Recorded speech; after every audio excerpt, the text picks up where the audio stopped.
सर्वेश्वरो हरिरिति प्रतिपादयन्तम् आनन्दतीर्थमुनिवर्यमहं Namami. And the same sentiment is echoed in the words of Sri Chaitanya Mahaprabhu as elaborated by Professor Mohanta. Cheto darpanam arjanam bhavamaha davagni nirvapanam shreyah kairava chandrika vitaranam vidyavadhu jeevanam anandambudhi vardhanam प्रतिपदम पूर्णामृतास्वादनम सर्वात्म स्नपनम परम विजयते Shrikrishna नामामृतम. Chaitanya is the embodiment of the bhakti, prema bhakti. His mind dances with the mere hearing of the name of Sri Krishna. He says,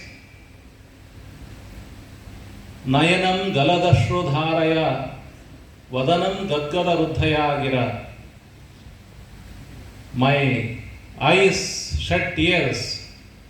They should let tears whenever I hear the name of Krishna.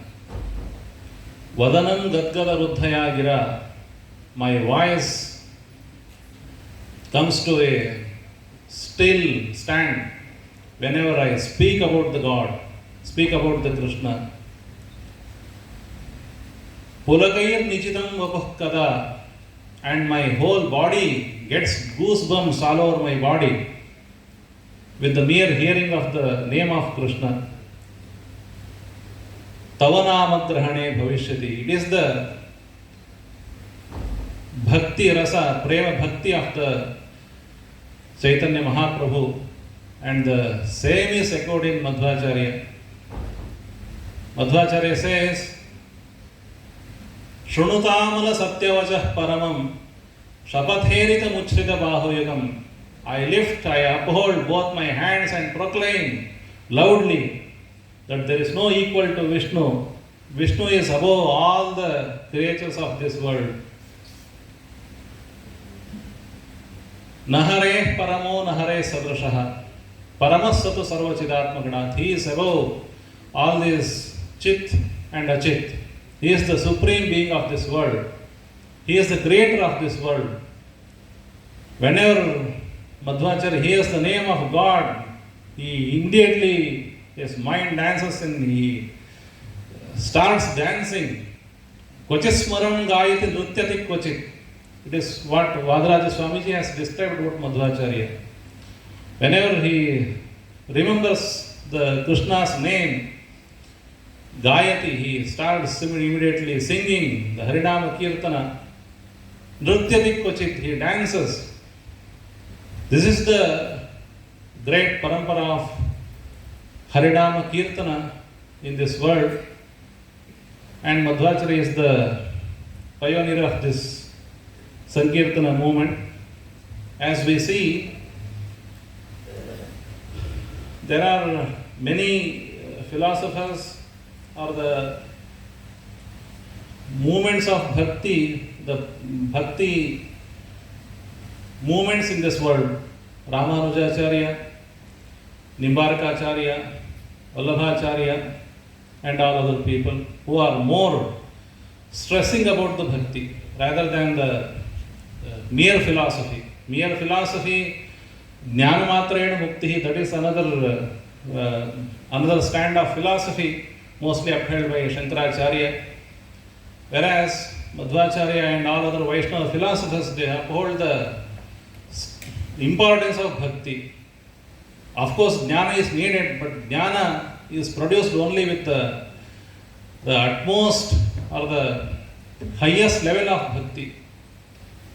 Bhaktya tvananyayalabhyaha aham evam vidhorjuna. I can be seen with only bhakti. Without bhakti, I will not be seen. I will not be perceived by the humans.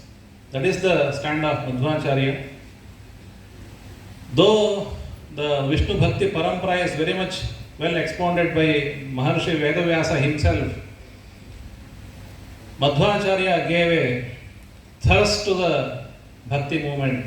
Though Ramanujacharya was the earlier champion of the Bhakti movement, but Krishna Bhakti movement was the startup of Madhvacharya. Whereas Ramanujacharya gave importance to all the forms of Vishnu, Madhvacharya gave most or much importance to the Krishna Bhakti Upasana. Because Madhvacharya wrote his commentary on the Bhagavata for the first time. Madhvacharya's commentary is the first commentary on the Bhagavata. So the Bhagavata got its importance only with the Madhvacharya's commentary. And then Sridhar Swami, he followed Vallabhacharya, he wrote and many other commentaries of Gaudiya Sampradaya like Jiva Goswami, Sanatana Goswami, Rupa Goswami and all other people have followed him. But Madhvacharya was the first one. And he also commented upon the Srimad Mahabharata. That is Mahabharata Taparya Nirnaya, though not a word by word commentary, but Madhvacharya's intention was very clear. He wanted to uphold the Brahmaness of Krishna, the supremacy of Vishnu, supremacy of Krishna. So Madhvacharya stressed on the Krishna avatar, more importantly in his commentary both on Bhagavata and Mahabharata. And he himself, he wrote Krishnamrita Maharanava. He speaks about the importance of Krishna Nama, how to get liberation for the ordinary beings like this. Archita samsmruto dhyataha kirtitaha kathita shrutaha yodada tyamrtatvam hi samam rakshatu keshavaha. So the beej of Sankirtana, it is there in the Srimad Bhagavata itself. Smaranam Kirtanam Vishnu, that is there. But Madhvacharya gave again a thirst to this Sampradaya. That's why Kirtitaha Kathita Shrutaha.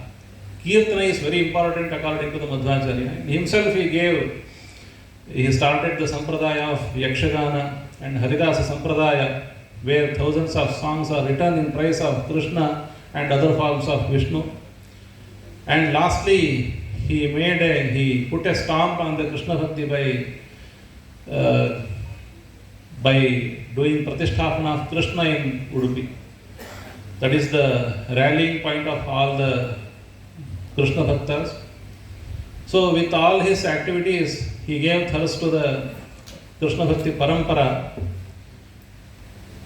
Whereas Nimbarkacharya was, though he was also Krishna Bhakti Parampara only. He started the Krishna Bhakti Parampara of Nimbarkacharya or Nimbarka Sampradaya. The traditional Nimbarka followers, they hold Nimbarkacharya to the earliest part of the Kali Yuga. They don't hold Nimbarkacharya anywhere near this last 1000 years. So in that way, Nimbarkacharya's influence was very old, whereas the Krishna Bhakti Sampradaya of this last 1000 years is started by the Madhvacharya. And not only Madhvacharya's influence on the Gaudiya Sampradaya is very much evident, that is for the sure.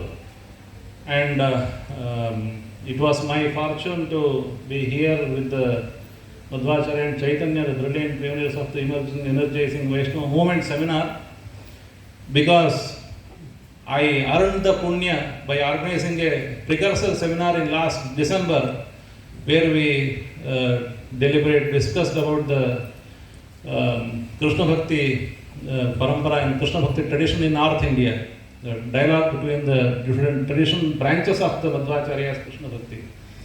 Myself consider Gaudiya Parampara as one of the branches of Madhvacharya's Parampara, because not only me, all the Gaudiya Acharyas, they considered themselves as the Madhva Sampradaya only.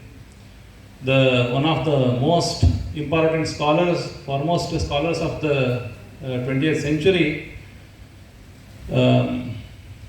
our Damodar Shastri Goswami, he was in Varanasi and he wrote many commentaries on Nyaya as well. He published Shaktivada and Bhakti Rasamrita Sindhu and so many other commentaries also he did. He wrote Madhva Sampradaya Acharya. He considered himself as not Gaudiya Sampradaya Acharya, but himself as the Madhva Sampradaya Acharya. I could have shown the slide also. This is the Goswami Damodara Shastri, who is having same Angara and Akshata as we do. And himself, it is written, Sri Madhva Sampradaya Acharya Darshanika Sarvabhauma Sahitya Darshanadya Acharya Tarkaratna Nyayaratna Goswami Damodara Shastri Kashi.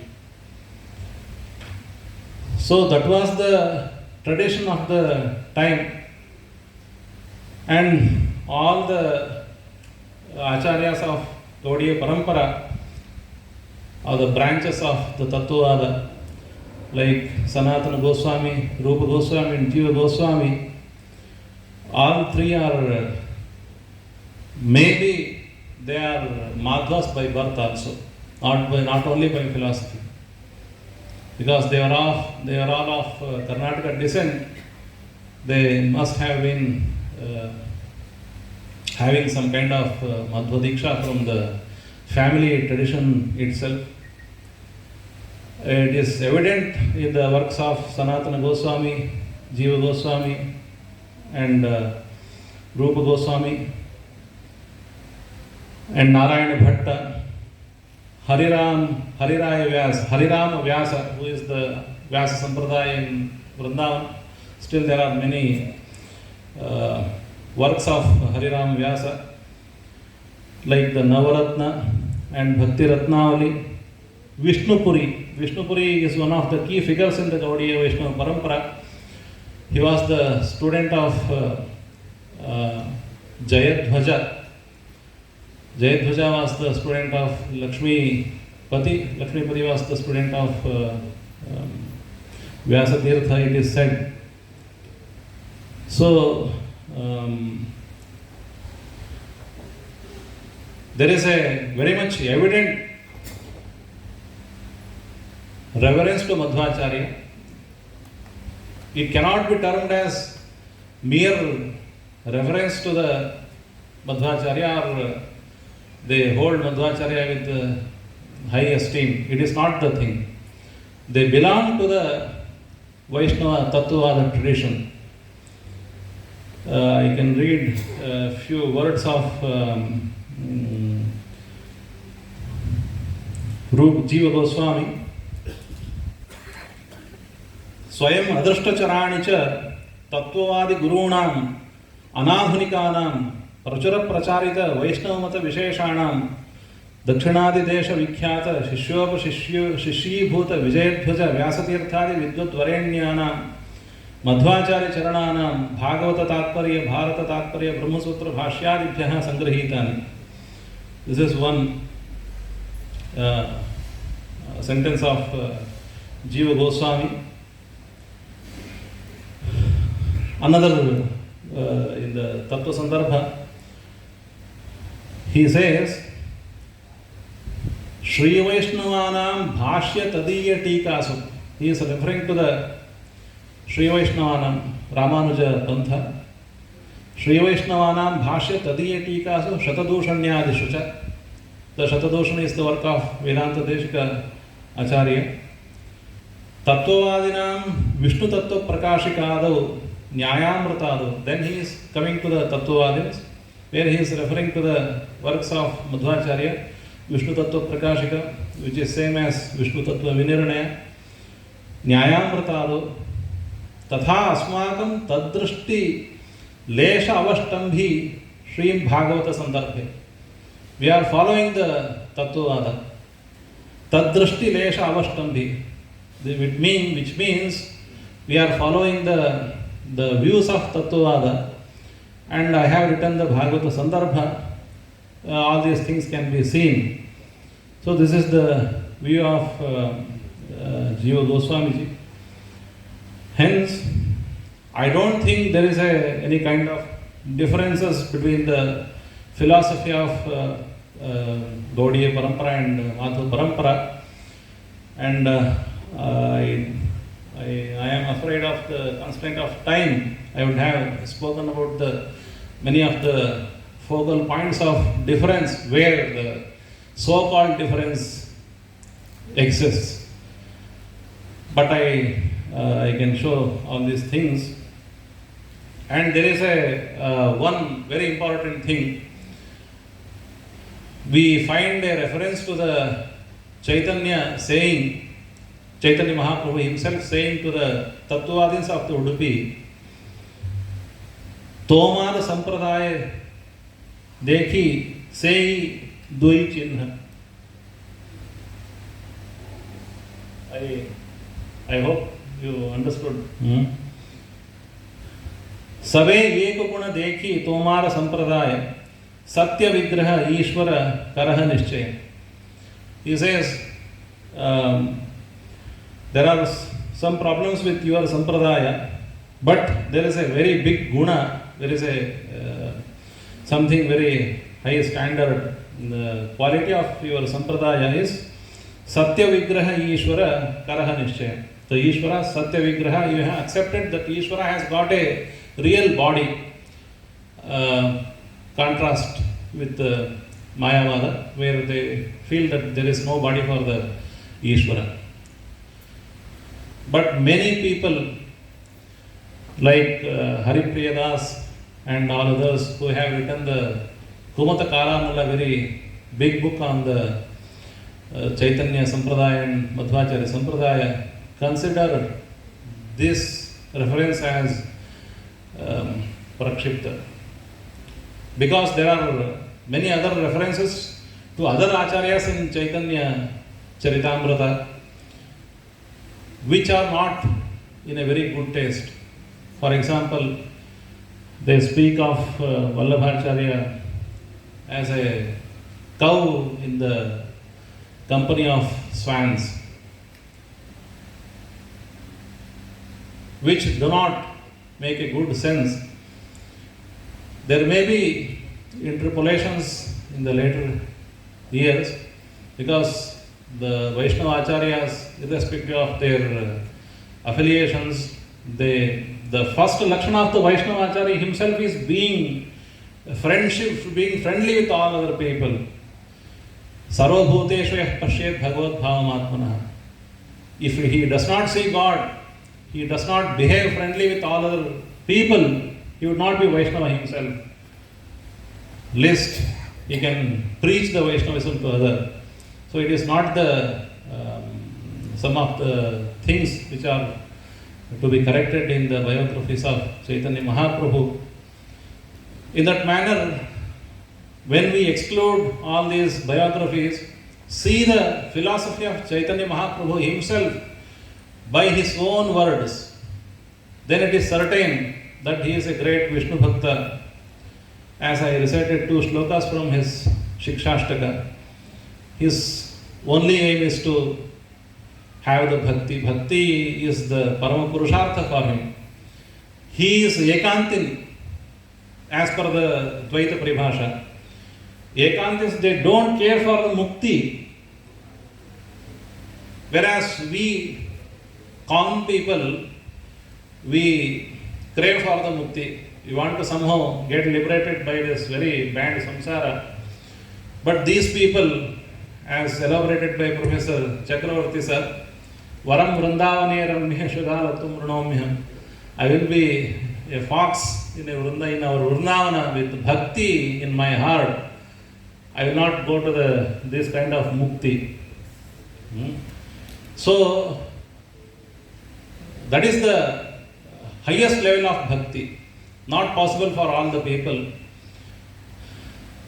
So, some of the highest level jivas, they long for this kind of bhakti, whereas we people, common people, we long for the ordinary mukti. So So in that sense, he is not going against any of the philosophy of Madhvacharya. And himself, he inherited his philosophy from the Ishwarapuri.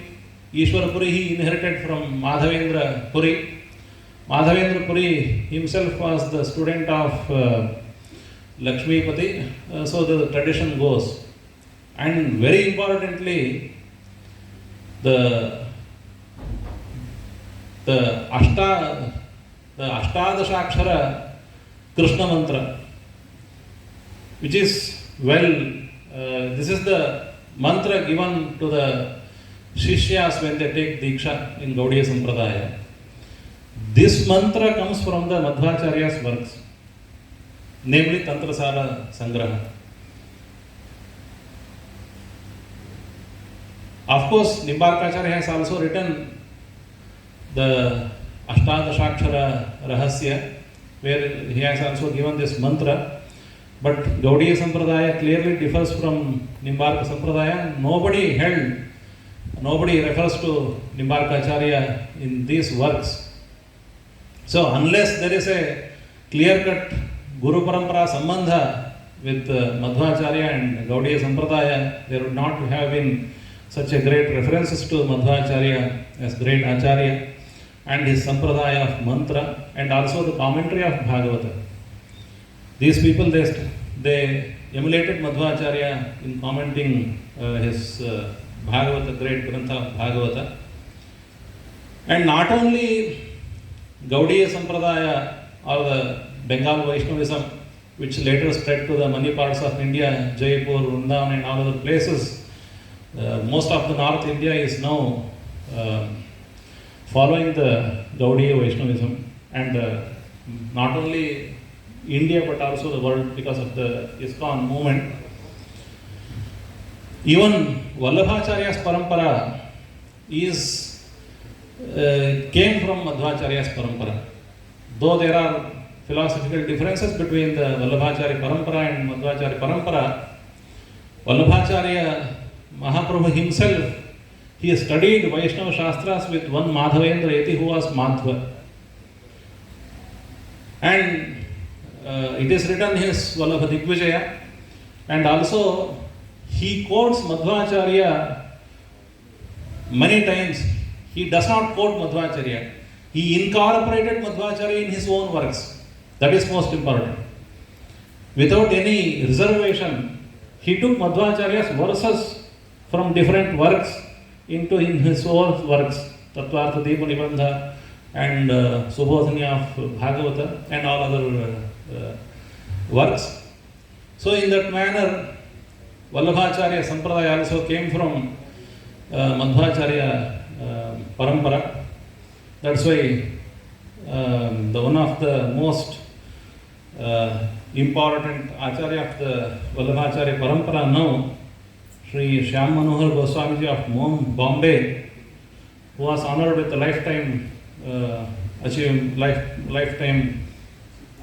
award last December, he wrote one verse on Madhvacharya. Ananda Tirtham tam vande nutane vatsare muda yohi prag asmadacharyan Krishna Bhakti mupadishat. Who Madhvacharya, I bow to Madhvacharya, who taught the Krishna Bhakti to our Acharyas, our earlier Acharyas. It was his reference. So, if we take out the Nimbarkacharya's parampara,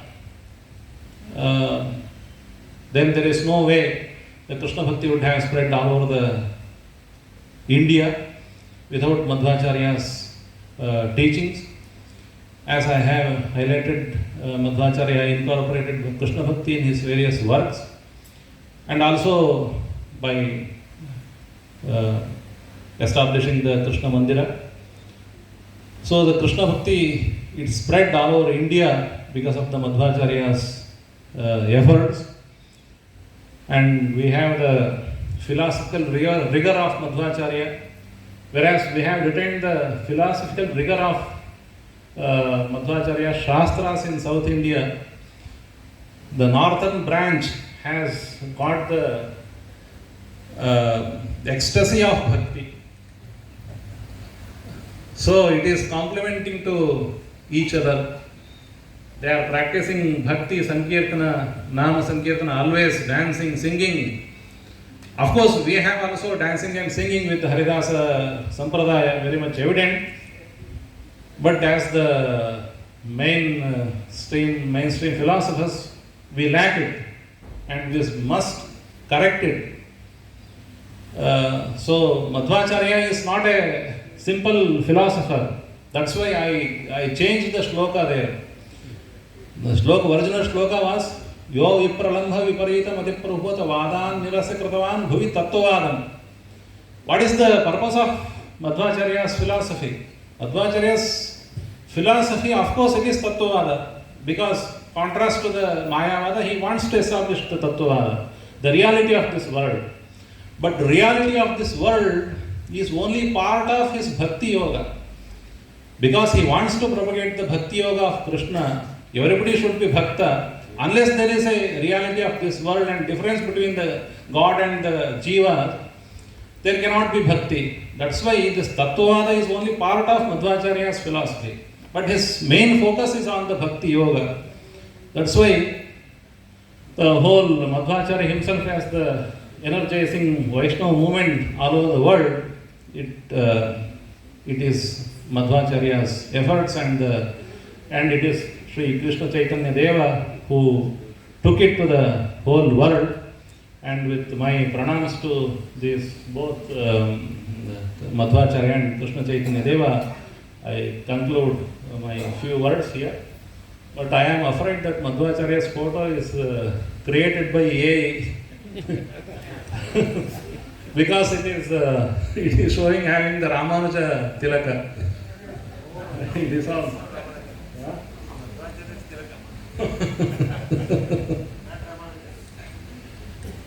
This is the problem of artificial intelligence.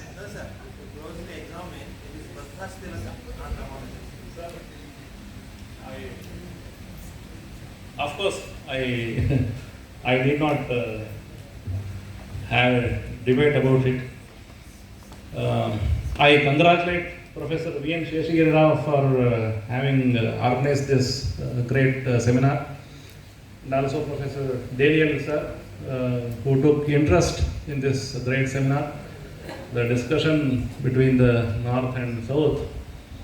And I offer my pranamas to Professor Veeranarayana Chakravarti sir and Professor Dilip Kumar Mohanta and Professor Arunath Ghosh.